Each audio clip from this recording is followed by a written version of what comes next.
Mustafa, karam nam toran Mustafa, Mustafa, Mustafa. Hello বন্ধুরা, কেমন আছেন সবাই? আশা করি সকলে অনেক অনেক ভালো আছেন। কিছুদিন আগে এআর রহমান বাংলাদেশে এসেছিলেন এবং তিনি সেখানে মোস্তফা মোস্তফা সংটি পরিবেশন করেন, যেটি দেখে এবং শুনে মনোমুগ্ধ হয়ে গানটি রেকর্ড করেছিলেন মাননীয় প্রধানমন্ত্রী Sheikh Hasina. Toran Mustafa, Mustafa, Mustafa. আর আপনি জানলে অবাক হয়ে যাবেন যে এআর রহমান একসময় হিন্দু পরিবারের সন্তান ছিলেন। আর আজকের এই ভিডিওতে এরকম খুঁটিনাটি অনেক তথ্য জানবো, তাই এই ভিডিওটা স্কিপ না করে সম্পূর্ণ দেখার চেষ্টা করবেন।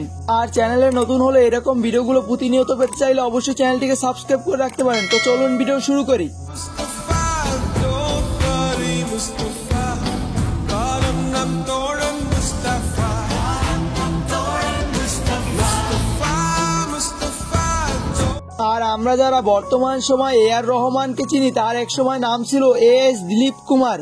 পেশাদারভাবে এআর রহমানের পরিচিতি হচ্ছেন তিনি একজন ভারতীয় সঙ্গীত পরিচালক, গায়ক এবং সঙ্গীত প্রযোজক। তিনি প্রচুর হিন্দি এবং দক্ষিণ ভারতীয় চলচ্চিত্রের পরিচালনা করেছেন। তার জন্ম ভারতের মাদ্রাজে। তার পিতার নাম আর কে শেখর। মুসলমান হিসেবে ধর্মান্তরিত হওয়ার আগে এআর রহমানের নাম ছিল এস দিলীপ কুমার। এআর রহমানের কাজের জন্য তাকে মাদ্রাজের মোজার্ট বলা হয় এবং তার তামিল ভক্তরা তাকে মিউজিকের ঝড় উপাধিতে ভূষিত করেছেন। 2004 সালে টাইমস ম্যাগাজিন তাকে বিশ্বের সবচেয়ে প্রভাবশালী ব্যক্তিদের তালিকায় অন্তর্ভুক্ত করে।